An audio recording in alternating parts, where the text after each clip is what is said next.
You know, when that thing happens, when somebody's been talking for like 30, 45 minutes and they finish talking and they look around the room and they say, any questions?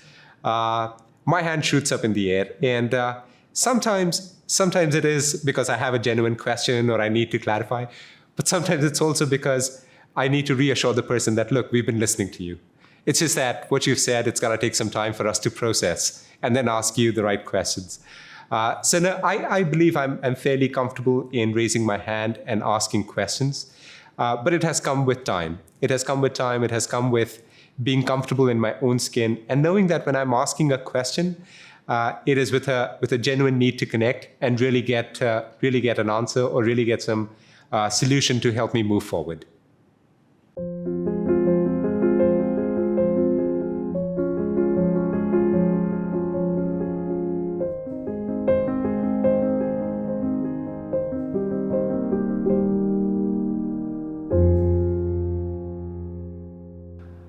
I don't think a lot of people ask for help, or they're not very comfortable asking for help.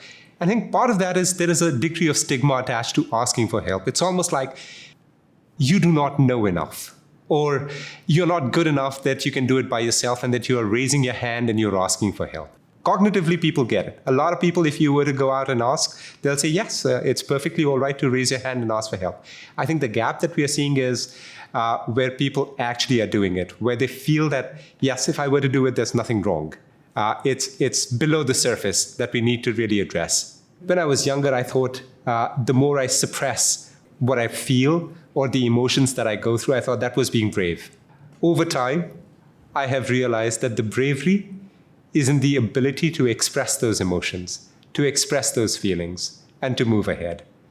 Between asking for help or the reaction that they get when they ask for help, sometimes I think it's an assumption of here is a reaction that I might get if I were to ask for help. But it's more in the head. We were setting up a new plant in another country. So the business that I supported as an HR partner was saying, hey, Rohit, we are going all out and we'll be setting up this plant in this other country. But my own leader was telling me, hey, you know what, Rohit?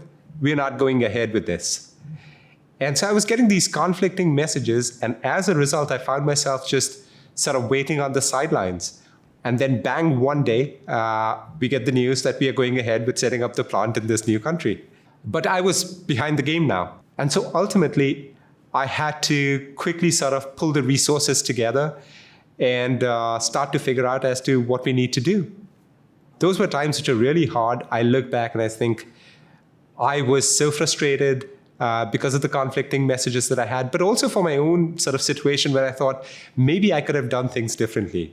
But as I look back, I really felt vulnerable at that point. I felt really concerned, anxious, angry, all at the same time. There was an element of trying to blame everything around me, but there was also an element of sort of looking back, reflecting and saying, how could I have dealt with the situation slightly differently for myself? So the solution, first off, is not easy, because the first thing that we needed to do, or I needed to do, was go to the business that I supported and apologize to them. Now, that's the hard part, because when you apologize when some things don't go the way you expect them to, right? It's a point where you are not on top of your game. You have missed something, but this is important. This is important to go and apologize and tell the folks that, hey, guys, really sorry.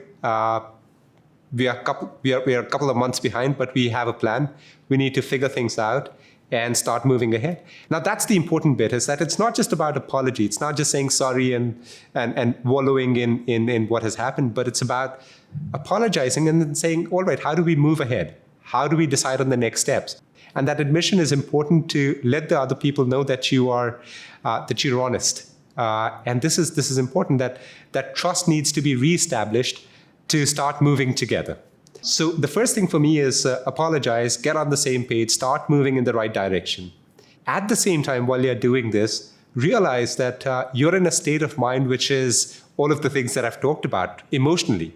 So it's also great to reach out to somebody else. If it's somebody within the organization or outside the organization, just to have somebody like a sounding board.